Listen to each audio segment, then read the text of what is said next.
Bonjour à tous. Avez-vous des dettes? Est-ce que vous croulez sur les dettes? Est-ce que pour vous, la fin du mois équivaut aux 5 du mois? Est-ce que vous faites appel à toutes ces personnes qui vendent des crédits à la consommation à un taux exorbitant? Ou est-ce que vous avez tout simplement une bonne notion de la gestion de votre budget? Nous allons aborder ces thèmes avec le pasteur Élise Lazarus. Bonjour Élise, Bonjour ma fille. comment vas-tu? Bah écoute, ça va plutôt bien, merci. La gestion du budget, ça te parle? Oh, ça me parle. On va voir ça aussi également avec le pasteur Gétro Camille. Bonjour Gétro, Bonjour Nafi, comment vas-tu? en pleine forme, merci beaucoup. Es-tu panier percé ou économe? J'entends rien, là, là, là, là, là, là, là, là. Bon, alors moi ça me parle énormément. La gestion de l'argent, comment on dépense son argent, qu'est-ce qu'on choisit de faire avec son argent? Est-ce que Dieu a décidé de faire de nous des gestionnaires? Est-ce que nous faisons n'importe quoi avec ce qui nous est prêté par Dieu ou offert par Dieu? Et est-ce qu'on a un rapport avec l'argent qui est tel que c'est difficile pour nous même de sortir 1 € de notre poche? Qu'est-ce que dit la Bible sur l'argent? Comment elle aborde ces sujets et comment elle nous demande de gérer notre argent? J'ai une question pour vous. Qu'est-ce qui pousserait les gens d'aujourd'hui, alors qu'on a quand même un confort, même avec pas beaucoup d'argent, à s'endetter? Est-ce que vous avez un texte qui pourrait nous aiguiller? Est-ce que pour vous, ça vous parle? Est-ce que quand vous êtes dans les églises, vous voyez des personnes qui, en apparence, pourraient paraître très riches alors qu'au fond, c'est compliqué? Il y a un texte dans Amos au chapitre 4. Alors, Amos, c'est un prophète, on a déjà parlé des prophètes, hein. Ce sont des gens qui parlent de la part de Dieu, et Amos parle à un peuple d'Israël qui est particulièrement rebelle, qui est idolâtre, qui n'en fait qu'à sa tête et qui est devenu super matérialiste. Et dans Amos 4, versets 1 et 2, c'est un langage prophétique, je rappelle que c'est un langage prophétique en image, évidemment, hein. Vous, les femmes de Samarie, grasses comme les vaches du Basan, écoutez cette parole. Vous écrasez les pauvres par l'injustice. Vous mettez à terre les malheureux et vous dites à vos maris, apporte donc à boire. Le Seigneur Dieu a fait ce serment aussi vrai que je suis le Dieu saint. Le jour arrive où des gens vous enlèveront et traîneront chacun d'entre vous comme des poissons pris avec un crochet ou avec des pics pour la pêche. Et un peu plus loin, le prophète utilisera encore une image encore plus forte. Il dira « À vous tous qui allez jusqu'à convoiter la poussière sur la tête de l'indigent, sur la tête du malheureux. Le Seigneur vous jugera. » Et donc, un premier élément de réponse, je crois qu'on peut évoquer, c'est la convoitise. La convoitise et l'envie. Après, comment est-ce qu'on translate cela dans notre monde moderne? Bien, je crois que le pasteur Élise Lazarus va se faire un plaisir de Of course. me tirer une épingle. En fait, je pense qu'il faut séparer deux choses. Clairement, on est dans une société qui nous invente des besoins qu'on n'a pas. C'est le principe des pubs, c'est le principe des placements de produits, c'est le principe... Voilà. On est dans ce système-là. Je ne veux pas dire qu'il est foncièrement mauvais, parce qu'il y a des choses chouettes aussi, mais où parfois, on pousse les gens à vouloir beaucoup plus que ce dont ils ont besoin. Je crois, je ne sais plus comment il s'appelle, ce rappeur qui, au moment de la pandémie, avait fait tout un rap. Il y a une phrase dedans qui m'avait beaucoup marqué. Bon, je ne peux pas dire le titre parce qu'il n'est pas poli. Mais dans la chanson, il y a un moment, on en avait assez, on en voulait encore. Qu'est-ce qu'on va dire à ceux qui crèvent dehors? Voilà. On en a assez, mais on nous crée un besoin de encore. Ça, c'est une chose. Et ça existe, et c'est vrai. Mais ça, c'est facile à dire quand on a un peu de moyens. Alors bon, quand on est très riche, c'est encore une autre chose, mais si vous faites, c'est pas un joli mot, mais partie de la classe moyenne, vous êtes un peu dans ce système-là où on veut toujours vous dire achète, achète, achète. Mais on est aussi aujourd'hui, il faut le dire, dans une situation difficile où les prix des choses du quotidien montent et de plus en plus de gens s'endettent, y compris des étudiants, pas parce qu'ils ont envie de dépenser à droite et à gauche et de mener la belle vie, parce que le quotidien est devenu compliqué pour des familles aussi et qu'elles n'ont pas d'autre choix. C'est pas sur les loisirs qui rognent, c'est sur le nécessaire. Et donc, ils n'ont pas d'autre choix pour finir le mois que de s'endetter et de s'endetter sur leur avenir aussi. Et ça, c'est très inquiétant. Alors, ce qui m'interpelle aussi, tout à l'heure, tu as parlé de placement de produits. Pour ceux qui me connaissent, je ne m'en cache pas, moi je fais du placement de produits, mais je choisis ce que je place et je ne place pas n'importe quoi. Est-ce qu'aujourd'hui, le fait d'être, par exemple, sur les réseaux sociaux ou sur le fait de voir certaines personnes qui sont dans un confort extrême ne donnerait pas envie à l'autre d'être, pas forcément comme la Bible le demande, mais de vouloir ce qu'on voit? Alors ça, c'est la difficulté aussi du changement de référentiel. Alors je suis complètement obscur en disant ça, mais avant, on n'avait pas tous ces écrans qui nous montrent en permanence des choses. Bien sûr. La télévision ne trônait pas au centre du salon, les gens parlaient entre eux, se racontaient des histoires devant le feu. Moi, je suis antillais. Et aux Antilles, on a une tradition orale où on raconte des histoires. Alors souvent, je ne cache pas, hein, c'est des histoires de vaudou, de sorcellerie, de ceci, de diable, machin, bon. Mais autour du feu, et puis ça fait frémir les gens. Ça, c'est mort. Enfin, c'est pas mort, mais je veux dire, c'est en train de mourir, quoi. Et pourquoi? Mais parce que les smartphones ont pris la place, les télés ont pris la place, les ordinateurs ont pris la place. Or, ce sont des fenêtres sur notre esprit qui sont exploitées, pas seulement par des gens bien intentionnés, mais aussi par des gens pas forcément mal intentionnés, mais qui veulent faire leur beurre, quoi, tout simplement. Et donc, quand vous êtes gamin, quand vous mettez devant la télévision pour que les parents aient la paix. Moi, je me souviens, écoutez, j'ai quel âge? J'ai bientôt 50 ans. Je vais avoir 49 ans, là. J'ai encore des slogans publicitaires dans la tête, mais qui sont jusqu'à ma mort. C'est beau, c'est bien, c'est... Je ne cite pas la marque parce que bon... Mais parfois, je suis dans la rue et puis je pense, c'est beau, c'est bien. Et puis je cite la marque. Enfin, voilà, c'est profond. Et le cerveau, pour comprendre comment ça fonctionne, le cerveau fonctionne avec notamment plusieurs biais cognitifs, c'est-à-dire des raccourcis qui ne sont pas mauvais en eux-mêmes, mais qui peuvent prêter à erreur, à confusion, notamment le biais de primauté. Et plus on te montre quelque chose, plus c'est ce qui te vient immédiatement à l'esprit. Plus on te cite une marque, plus c'est ce qui te vient immédiatement à l'esprit. Et pour terminer, on est dans une époque où tout cela se professionnalise très vite, avec l'utilisation de techniques issues de la psychologie, de la neuropsychologie, de l'analyse des mouvements. On place sur des cobayes des détecteurs de mouvements de rétine, de pupille.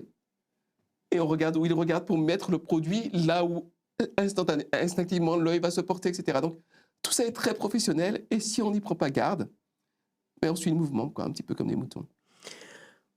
Serait-on formaté? En fait, alors c'est peut-être là une différence de génération aussi. Tes insinuations malveillantes ne me touchent pas, Élise. C'est toi qui as donné ton âge. J'ai juste dit qu'on n'est pas de la même génération. Hein. T'inquiète pas, je te suis de très près. Indubitablement. Oui. De tout temps, réseaux sociaux ou pas réseaux sociaux, l'homme, la femme, hein, l'être humain, je veux dire, est très doué pour vouloir ce qu'il n'a pas. Je prends par exemple dans la Bible, il y a un roi, hein, qui s'appelait Akab, qui regarde par la fenêtre et qui voit une vigne qui n'est pas à lui et qui fait « Elle est drôlement sympa cette vigne ».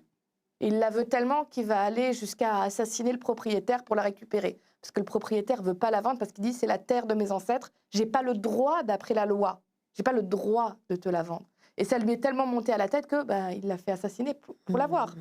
Donc ça a toujours existé le fait que l'humain voit, l'humain veut. Mais c'est vrai qu'aujourd'hui, avec les écrans, avec la publicité, avec, comme dit Jétro, on est devenu très doué pour titiller cette partie-là de l'être humain et de la faire grandir encore plus. Tu vois, tu disais, tu fais des placements de produits, et c'est pas un secret. Tu es très clair quand tu le fais. Moi, j'ai déjà vu tes posts. Tu dis clairement, bonjour, je vous présente ça, j'aime ou j'aime pas. On aime ou on n'aime pas, hein. Mais moi, ce que je trouve beaucoup plus inquiétant, c'est par exemple, il y a une vidéo qui a beaucoup tourné, c'est des youtubeurs très connus, c'était McFly, Carlito et Squeezie. Oui. Ils ont fait à un moment une grosse vidéo pour dire années 80 ou années 90, qu'est-ce qui est mieux? Non, 2000, 90 et 2000. Qu'est-ce qui est mieux? Et ils ont placé plein de slogans publicitaires, c'était soi-disant juste pour rigoler. Sauf que les gens se sont rendus compte qu'au travers toutes leurs vidéos, ils plaçaient régulièrement, l'air de rien, de la pub pour les produits laitiers.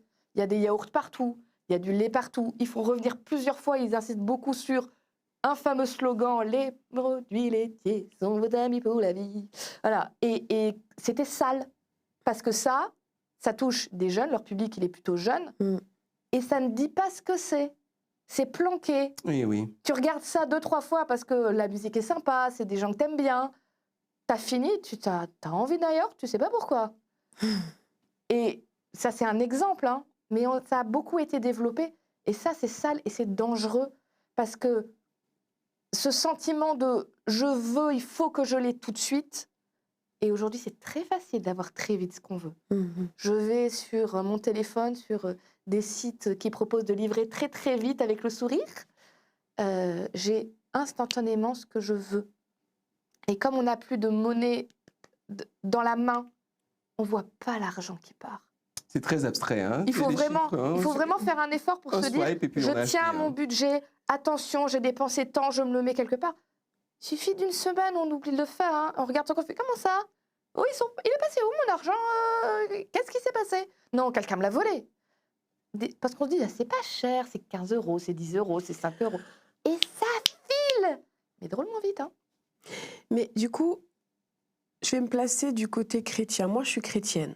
Je désirerais avoir un équilibre pour mon foyer, avoir une bonne gestion financière, mais pas que. J'aimerais aussi avoir une bonne gestion de mon foyer. Est-ce qu'il y a des textes dans la Bible en quoi le fait d'être chrétienne, ça peut m'aider pour avoir une bonne gestion?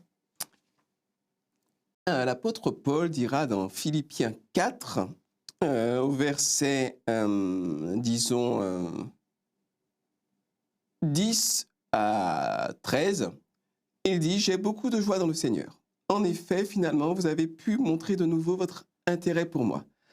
Cet intérêt, vous l'aviez, mais vous n'avez pas encore eu l'occasion de me le montrer. Je ne dis pas cela parce que j'ai besoin de quelque chose. Non, et voilà le cœur du texte qui m'intéresse pour aujourd'hui. J'ai appris à me contenter de ce que j'ai. Je sais vivre dans la pauvreté. Je sais vivre dans la richesse, toujours et partout. J'ai appris à être rassasié et à avoir faim, à vivre avec beaucoup et avec peu.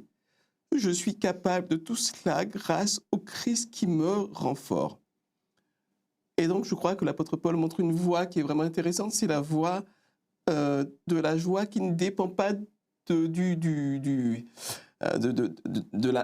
montant qui est sur mon compte en banque ou bien des biens matériels que j'ai pu accumuler. Je peux donner un petit témoignage parce que moi, je suis technophile. Et donc, à un moment donné, j'ai acheté une carte graphique, qui est une table graphique au top, quoi, très puissante, parce que je fais la simulation de vol, etc. Et tout bon. Et donc, je me sens comme le roi du monde.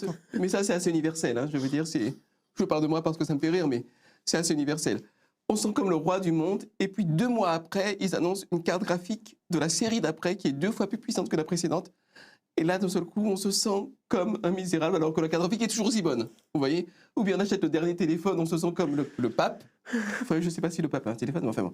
On se sent comme le pape. Et puis, il y a une nouvelle génération qui sort et on se sent déclassé.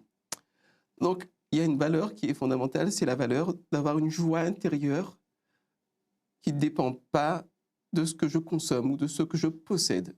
Puis ensuite, voilà, comment est-ce qu'on s'y prend? Ça, c'est une autre question.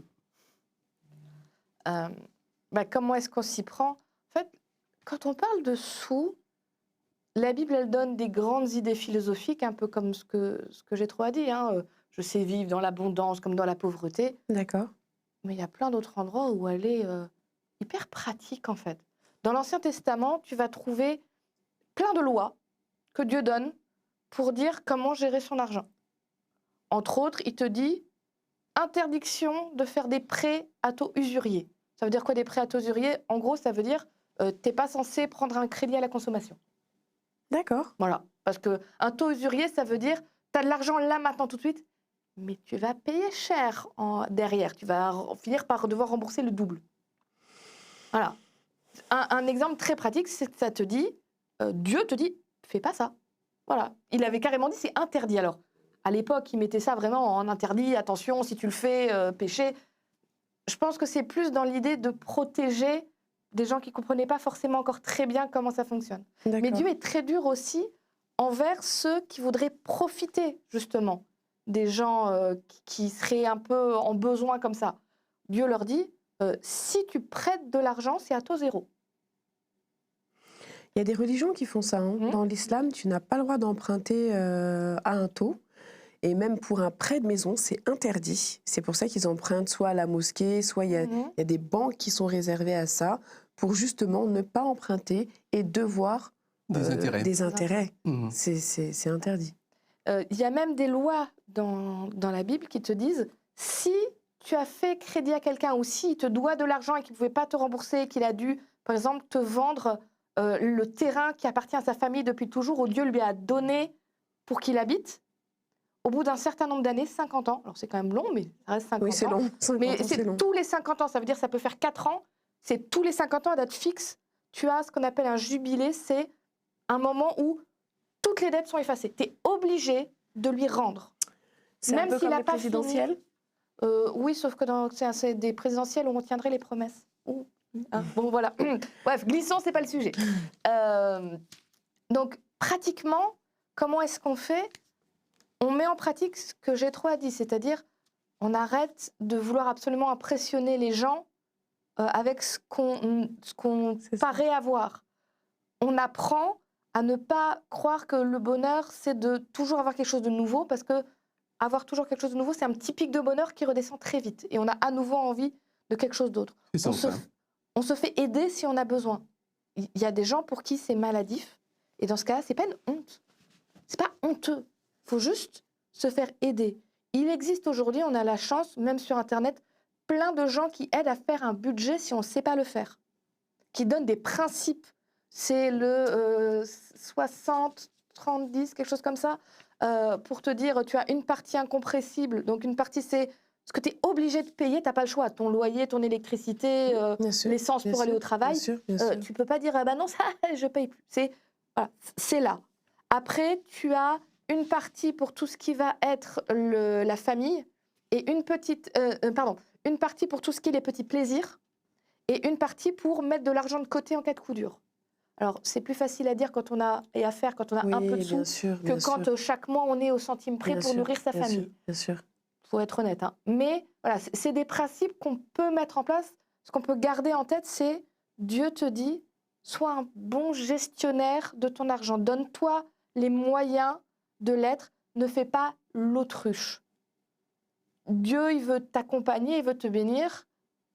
Mais il ne va pas faire pleuvoir les sous si tu as décidé d'acheter une Mercedes alors que tu n'as pas les sous et que tu voulais impressionner le voisin. Il n'est pas sponsor de je me la pète. Donc, Dieu, vraiment, il t'invite à dire, mets le nez dedans, même si tu te dis, c'est pas ton truc, ça s'apprend. C'est pas une fatalité. Moi, je ne suis pas chiffre. Vraiment, je ne serai jamais comptable. Mais quand j'étais étudiante, j'ai dû apprendre à gérer un budget. Je suis très contente de l'avoir appris pour être sûre de ne pas me retrouver un jour sur la paille. Et en plus, pour pouvoir, dans le budget que je prévois, avoir une petite partie de choses que je peux faire pour les autres. Si quelqu'un a besoin qu'on lui prête de l'argent, si quelqu'un dans la rue a besoin de quelque chose, je peux, parce que je réfléchis à mon budget, je sais, chaque mois, je peux donner tant sans me mettre dans le rouge. Et l'air de rien, c'est aussi un confort de vie de pouvoir aider sans avoir la petite goutte de sueur qui coule sur le côté. Oui, et puis une phase spirituelle aussi. Bien sûr. Oui, exactement. En fait, la nature de la religion qu'on a, elle est, je parle généralement, hein, je veux dire, c'est souvent dans la religion païenne, dans laquelle on externalise un certain nombre de choses, on veut externaliser, on veut sous-traiter un certain nombre de choses qu'on devrait faire nous-mêmes. Par exemple, Seigneur, ça va pas avec ma femme, fais-la changer pour qu'elle soit plus gentille avec moi et qu'elle voit que j'ai raison. Seigneur, mes enfants sont pénibles, bon, je vais boire un coup pendant ce temps-là, s'il te plaît, change leur cœur pour qu'ils fassent un peu plus de ménage à la maison. Seigneur, j'ai des problèmes d'argent, est-ce que tu peux m'aider à gagner au loto? Et à mon sens, ça s'apparente, quelque part, ce type de religion-là s'apparente à une forme. Ceux qui sont très pieux d'une mauvaise piété vont dire que c'est la foi. De mon point de vue, c'est la paresse. Quand on demande à Dieu de régler ses problèmes de couple, au lieu de s'y atteler avec l'aide d'un thérapeute ou en lisant des bouquins ou dans un esprit de vraiment d'humilité, de discussion, quand on demande à Dieu de régler ses problèmes éducatifs, professionnels, avec son patron, au lieu d'y travailler sérieusement, je crois qu'on utilise un petit peu Dieu comme un distributeur. Vous savez, on tire sur la poignée, puis ça tombe. Quoi. Mais dans la vraie vie, ça ne fonctionne pas. Dans la vraie vie, il y a des tas de gens qui prient pour un tas de choses et puis qui ne les obtiennent pas. Parce que Dieu nous a donné une force. Il y a un texte biblique là que j'aime bien, dans les Proverbes au chapitre 19, verset 15 jusqu'au verset 17, 15 et 16, 15, 16, 17, c'est un beau passage. La paresse endort et celui qui ne fait rien a faim. Les gens qui respectent les commandements protègent leur vie, mais ceux qui ne font pas attention à leur conduite mourront. La personne qui donne aux pauvres prête au Seigneur et le Seigneur la récompensera. Et j'aime bien ce passage-là parce qu'en même temps, c'est un appel à la générosité, mais pas forcément à l'assistanat, dans le mauvais sens du terme. Et Dieu sait qu'il y a des gens qui, au niveau politique, qui s'approprient, s'accaparent ce sujet-là pour faire de l'odium, de l'humain, et puis avoir des électeurs. Mais finalement, c'est bien d'aider les gens qui sont en difficulté, mais les gens qui sont en difficulté doivent aussi se prendre en main. D'ailleurs, écoutez, moi je ne suis pas riche, mais ça m'arrive un peu comme Élise parfois de donner un peu, d'aider au travers d'ADRA notamment. On a une ONG qui s'appelle ADRA, qui est super. Et parfois de donner aussi directement à des gens. J'ai toujours énormément de joie à donner à des gens dont tu vois qu'ils se prennent en main et qu'ils bossent. Et par contre, j'ai arrêté de donner à certaines personnes qui ne se prenaient pas en main et qui ne bossaient pas parce qu'on a vraiment l'impression que c'est à fond perdu, quoi, que c'est le panier percé, tu mets de l'argent dedans, mais c'est reparti aussi sec dans n'importe quoi et puis ça n'a servi à rien, quoi. Après, j'entends tout à fait ce que tu dis. Moi, je suis plus prudente peut-être en disant on ne sait pas toujours les efforts que les uns et les autres font. On ne sait pas, enfin, c'est difficile de l'extérieur de dire est-ce que quelqu'un bosse ou pas, fait ou pas, travaille ou pas. Nous, on a une image très externe. Et ça peut aller sur ce que tu disais, sur le fait d'aider, mais on parlait au début de cette société qui te dit consomme, consomme. Un des grands pièges pour les jeunes en particulier, quand ils voient les réseaux, ils voient des gens pour qui la vie a l'air très facile. Ils se disent, t'es Instagrammeur, t'es YouTubeur, t'es sur TikTok, tu fais des millions de vues, t'as de l'argent qui rentre. Bah, c'est bon, quoi. Tu fais un petit placement de produit et puis t'as l'argent qui rentre facile et t'as tes cadeaux en plus et puis tu vas faire des beaux voyages. Il y a du travail derrière, Exactement. il y a énormément de travail en fait, derrière. Ils ne se rendent pas compte que ça cravache derrière. Alors, je ne dis pas que c'est comme aller à l'usine. Non. Faut comparer ce qui est comparable. Mais il n'empêche... Oh, ça peut même être plus fatigant, hein, tu sais, de devoir être sans cesse à répondre à des commentaires. J'ai travaillé en usine, je crois que ça me fatiguerait plus de travailler sans cesse à... Après, c'est une question de constitution mentale, quoi. Mais... Probablement, par respect pour les gens qui ont des métiers comme ça, très fatigants physiquement, usants, ou voilà, je considère que les travails qui sont physiquement très fatigants, il faut aussi respecter la difficulté de ce qu'ils font, mais il faut aussi respecter tous ces gens qui, c'est pas parce qu'on donne l'impression que c'est facile que ça l'est. C'est comme les grands sportifs, vous voyez les ballerines, les choses comme ça a l'air tellement simple. Tu dis, hey, moi aussi je pourrais. Et après, tu essaies de lever la jambe, tu fais, ah non, je ne peux pas. Donc, méfions-nous parce qu'en effet, aujourd'hui, tout le monde essaie de faire croire que sa vie est simple, sa vie tout roule, tout coule et tout arrive tout cuit. Non, quasiment pour personne. Alors, il y a des gens qui naissent avec une cuillère d'argent dans la bouche, ok, mais la plupart des gens, ils cravachent. Hein. Après, moi, je vais vous donner ma petite expérience là-dessus. Quand j'étais plus jeune, j'étais en sport-études et il y a une marque aux 3 bandes que je ne citerai pas qui avait des super survêtements en peau de pêche qui étaient très, très, très jolis et je ne voulais que ça.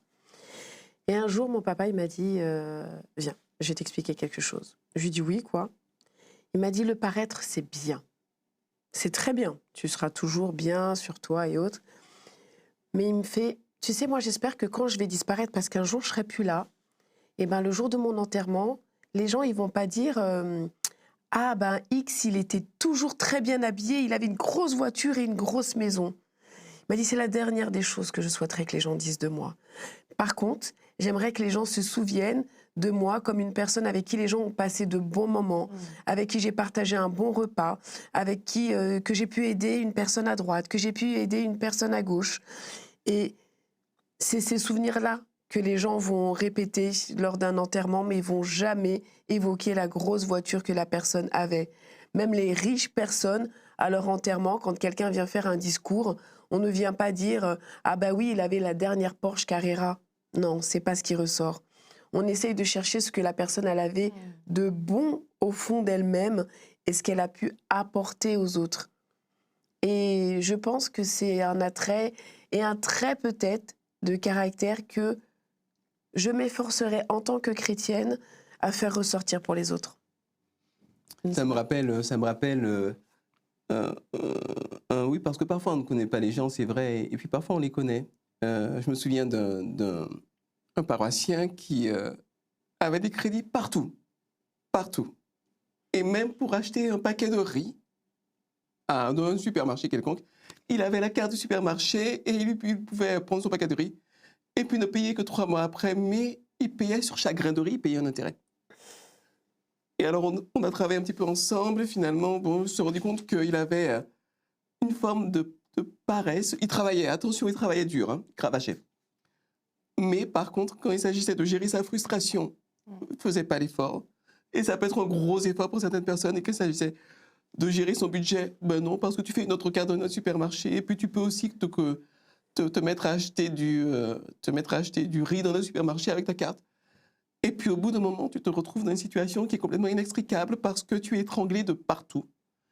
Et c'est là où arrivent justement les usuriers. Alors le taux à usure, c'est des taux prohibitifs, des taux énormes, quoi. Et ils te disent, bon, mais écoute, je te rachète ton crédit et tu payes une petite mensualité tous les mois.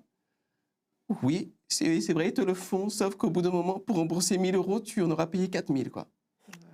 Et donc, les conseils que donne la Bible, c'est pas pour rien qu'elle les donne. Il y a des moments où on n'a pas le choix. Moi, j'ai acheté un appartement, j'ai été obligé de m'endetter, j'avais pas les moyens d'acheter un appartement.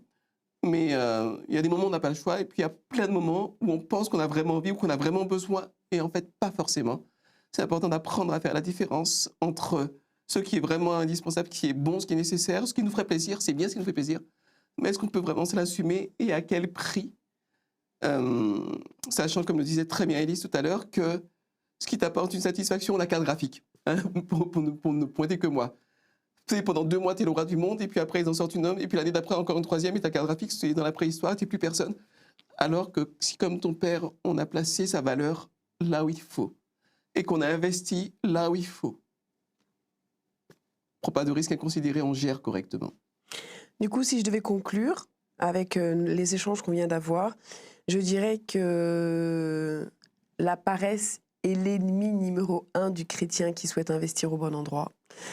Qu'il faudrait s'armer de patience peut-être aussi, je pense, pour pouvoir se dire que si demain je souhaite une paire de baskets à 500 € et qu'en plus elle ne m'est tellement pas nécessaire parce qu'une autre paire de chaussures pourrait faire l'affaire, soit je m'arme de patience et puis le jour où j'ai une prime, je souhaite me faire plaisir, je me fais plaisir, soit je reçois un cadeau, bah c'est ce cadeau-là. Et aussi que les dettes à part pour un appartement ou une voiture, parce que tu as des gens qui ne peuvent pas s'acheter une voiture bien sûr, en bien claquant sûr, des doigts. bien sûr. Savoir où est-ce qu'on décide de prendre un crédit et savoir où est-ce qu'on décide de s'armer de patience et de s'armer de courage et d'aller travailler. Et aussi peut-être se dire que peut-être le meilleur investissement se fera en Christ. Je ne sais pas. Hein. Là, jolie conclusion. Voilà. En tout cas, je vous remercie beaucoup. Merci Élise, merci Jétro. Merci à toi. Merci à vous qui nous suivez. Et on vous dit à la semaine prochaine pour une autre étude.